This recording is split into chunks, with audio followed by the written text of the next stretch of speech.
The city inspector stood in my driveway with a clipboard in his hand, looking at the same wooden shed that had been sitting behind my neighbor's house for years. And I remember thinking, this is the exact moment when everything changed. A few weeks earlier, the HOA had threatened to fine me hundreds of dollars because of a small wooden bench I placed near my walkway for my grandfather, and now their own president was standing there watching her backyard project become the biggest problem she had ever faced. I never planned on fighting anyone in my neighborhood. I never wanted detention. And honestly, I would have been perfectly happy living quietly, taking care of my family, and staying out of everybody else's business. But sometimes people push so hard to control your life that eventually you have to remind them the rules apply both ways. My name is Daniel Parker, and this started with something so simple that even now, looking back, it still feels ridiculous. It started with a bench. My grandfather, Walter, was 78 years old at the time, and he had been dealing with COPD for years. Anyone who has watched someone struggle to breathe knows how painful it is to see. It was not always dramatic. It was not like something out of a movie where everything suddenly falls apart. It was smaller things that slowly changed his life. Walking across a parking lot became exhausting. Climbing a few stairs became something he had to think about. Even walking from my driveway to my front door when he came over for Sunday dinner could leave him stopping halfway, putting his hand on his chest, trying to catch his breath without wanting anyone to notice. My grandfather was the kind of man who hated asking for help. He spent his whole life being the person everyone depended on. So admitting that he needed a place to rest bothered him more than the actual walking. One afternoon, after watching him quietly lean against my mailbox just to take a break, I decided I was going to do something about it. I bought a simple wooden bench from a local craftsman. Nothing fancy, nothing that would attract attention. It was dark cherry-stained wood, with smooth rounded edges and small brass screws. It looked like something you would see outside an old country home, the kind of thing that blended into the neighborhood instead of standing out. I placed it beside the walkway, just a few feet from the front door, close enough that my grandfather could sit down whenever he needed. I remember stepping back after installing it and thinking, this is it. This is the whole point of having a home, making the people you love feel comfortable there. I had no idea that a week later, that little bench would become the center of a fight with my HOA. 2 days after I put it in, I came home from work and saw an orange envelope taped to my front door. Anyone who lives in an HOA neighborhood knows that color. It is never good news. I opened it expecting maybe some reminder about trash cans or landscaping, but instead I saw the words unauthorized structure in common area. They ordered me to remove the bench immediately or face daily fines. At first, I actually laughed because I thought it had to be a mistake. A structure? A bench? I looked around my yard wondering if someone had confused my little seat with a backyard construction project. But it was real. The notice came from the Willow Creek Estates Homeowners Association, signed by the HOA president, Victoria Hale. Victoria was known around the neighborhood as someone who loved rules, but not just normal rules. She loved finding tiny violations. She had a reputation for walking the streets with a folder in her hand, taking pictures of garbage bins, garden decorations, and anything she believed looked out of place. Some people joked that she knew the HOA handbook better than she knew her own neighbors. I called her that evening because I wanted to believe there was some misunderstanding. Victoria, I think there's been a mistake, I told her. It's just a bench for my grandfather. He has trouble walking from the driveway. There was a pause. Then she said, Daniel, I understand your situation, but rules exist for a reason. I explained that it was not permanent, it was not blocking anything, and it was not hurting anyone. But she repeated the same sentence almost like she had practiced it. Rules are rules. What bothered me was not even the fine, it was the way she said it. Like my grandfather's struggle, my family situation, all of that was irrelevant compared to a line written in a handbook. I hung up that phone feeling something I had not expected. It was not anger at first, it was disappointment, because neighbors are supposed to look out for each other. That was the entire reason people choose communities like this. But instead of seeing a small act of kindness, Victoria saw a violation, and that was when I decided to read every single rule she was using against me. I pulled up the HOA documents, then the county records, then the public property maps. I wanted to understand exactly what power they had and where the boundaries were, because if I was going to be punished for following the rules, I wanted to know those rules better than anyone. That was when I opened the county GIS mapping system and noticed something strange. I was not looking for Victoria. I was not trying to get revenge. I was just checking property information. But then I saw her backyard highlighted on the map, and sitting right there was something that made me stop scrolling. A large storage shed. A shed that looked completely normal from the outside, but according to the records, it was sitting directly inside a protected utility easement. And the more I looked, the more I realized this was not a small mistake. It was a problem that had been sitting there for years, a problem that Victoria herself had been ignoring while telling everyone else to follow every single rule. I spent the next few hours sitting at my kitchen table with my laptop open, a cup of coffee slowly going cold beside me, and a pile of documents spreading across the counter. The funny thing was, I wasn't actually trying to find a way to get back at Victoria, at least not at first. I was just trying to understand why a small bench, something that made life easier for my grandfather, could somehow become a violation serious enough to threaten me with fines. I wanted to know what rules I had broken, but the deeper I looked, the more I realized something uncomfortable. The person enforcing those rules was not following all of them herself. I pulled up the county property records again and zoomed in on Victoria's backyard. There it was, right in front of me. A 12 by 16-foot storage shed sitting directly inside a protected utility easement. At first, I thought maybe I was reading it wrong. Maybe the map was outdated. Maybe there was some permit I didn't know about. So I checked again. Then again, the easement line was clear. The shed was not supposed to be there. It wasn't just a little garden decoration or something that could be overlooked. This was a permanent structure sitting where utility crews needed access if repairs ever had to be made. The more information I gathered, the stranger it felt. Victoria had spent years reminding everyone that appearances mattered, that every homeowner had a responsibility to follow community standards. Yet behind her own fence was a structure that appeared to violate a much bigger rule. I sat there thinking about that phrase she told me on the phone, "Rules are rules." Those words bothered me because I actually agreed with them. Rules are important. Communities need standards. Without them, neighborhoods become chaotic. But rules only work when they apply to everyone equally. They cannot be a weapon that one person uses against everyone else while protecting themselves. I printed every document I could find. The property survey, the GIS screenshots, the easement boundaries. I highlighted the areas where the shed crossed into restricted space. Then I started reading through the city regulations.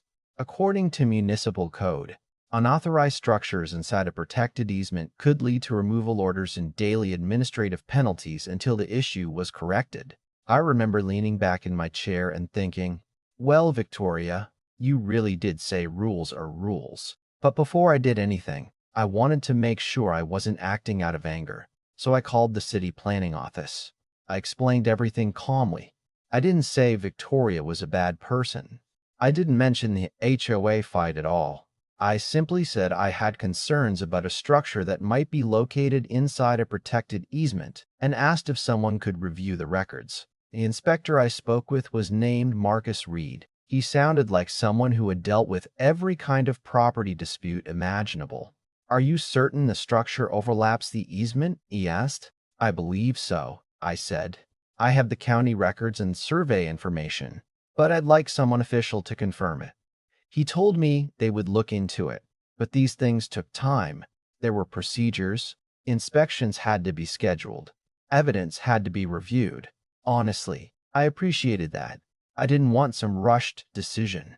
I wanted the truth. About a week later, I was outside watering my plants when I saw a city vehicle slowly pull into Victoria's driveway.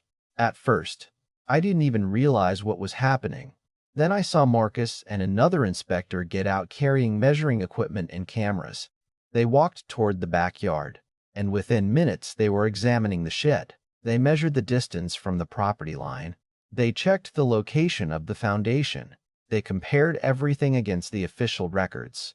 I tried not to stare because, well, nobody wants to look like the neighbor watching a neighbor's problems unfold. But, let's be honest, everyone notices when a city truck shows up. Victoria came outside a few minutes later wearing sunglasses and that same confident expression she always had when she was delivering violation notices to other people. Except this time, she wasn't the one holding the clipboard. She looked toward the inspectors, then looked at me. "Daniel," she called out, "I heard you've been looking into my property." I walked over because I knew avoiding the conversation would only make things worse. "I looked into the rules," I said. She crossed her arms. "You mean you went searching for something to use against me?" I shook my head. "No. I did what you told me everyone should do.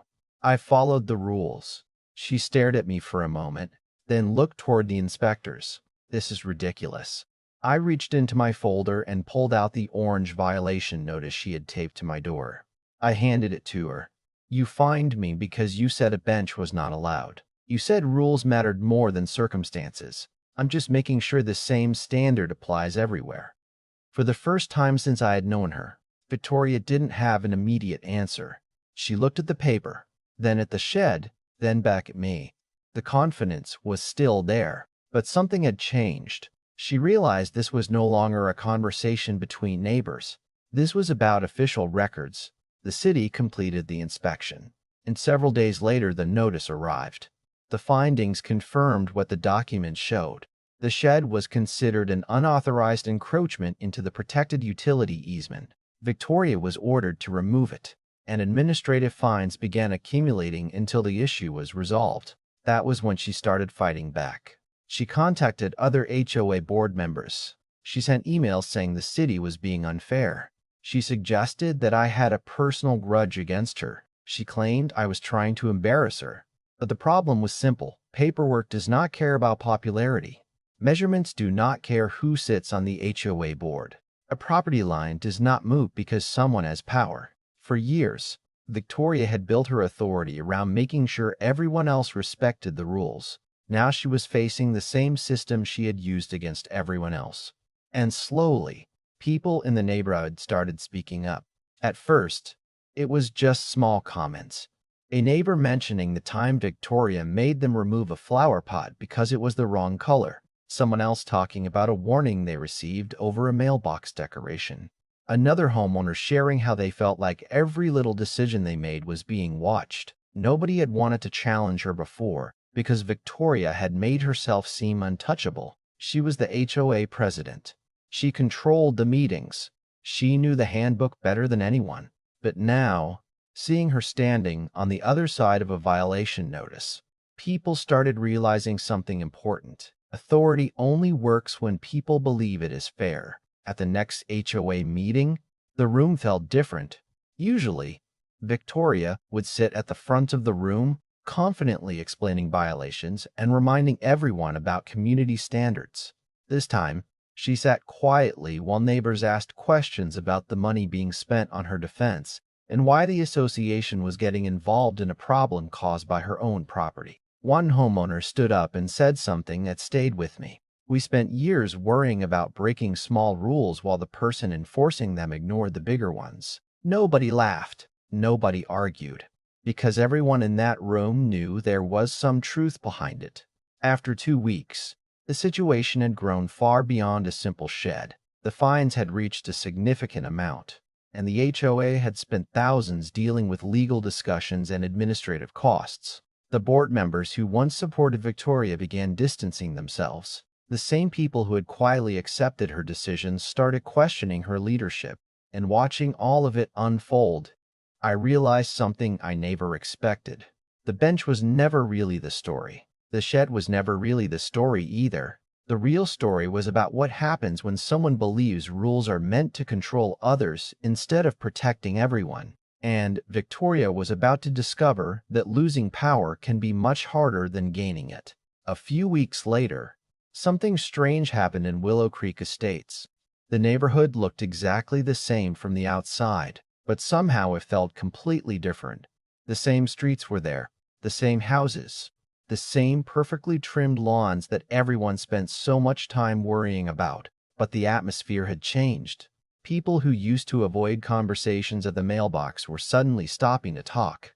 Neighbors who had spent years quietly accepting every HOA decision were finally sharing stories with each other. It was like everyone had been waiting for someone to prove that Victoria Hale was not untouchable. And once that happened, people started realizing they had a voice too. For years, Victoria had built her reputation around one idea, that rules were everything. She carried herself like she was protecting the community from chaos. And maybe in her mind, she really believed that. Maybe she thought she was doing the right thing.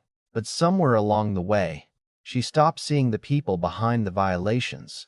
She stopped seeing the reasons why someone might need an exception, why a situation might deserve a conversation before a punishment.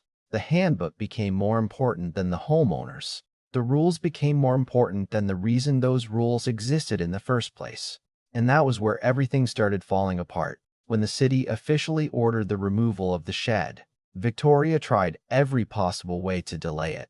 She requested additional reviews, questioned the measurements, and argued that the structure had been there for years without anyone complaining. But the problem with that argument was simple. Something being ignored for a long time does not automatically make it legal. The records were clear. The easement was real. The structure was in the wrong place. Eventually, the shed had to come down. I remember driving past her house the morning the workers arrived. There were no dramatic speeches, no angry confrontation, no big movie moment where someone admits they were wrong. Real life usually does not work that way. Most of the time, people just quietly deal with the consequences of their decisions. The workers removed the shed piece by piece. The same structure that had once represented Victoria's authority was slowly taken apart in front of everyone. And honestly, I didn't feel victorious watching it happen. I thought I would. I thought I would feel satisfied after everything. After the stress, after the frustration, after feeling like someone with power was using that power against me. But what I actually felt was something different. I felt tired. Because the truth was, nobody really won. A neighborhood had been divided. Trust had been damaged. And all of it started because two people looked at the same situation completely differently. I saw a bench. Victoria saw a violation. I saw my grandfather needing help. She saw a rule being challenged. After the shed was removed, the HOA board held another meeting. This time, the energy in the room was different. Victoria was no longer sitting at the front with competence, leading the discussion and explaining what everyone else needed to fix. Instead, the board members were facing questions from homeowners who had stayed silent for years. They wanted to know how decisions were made.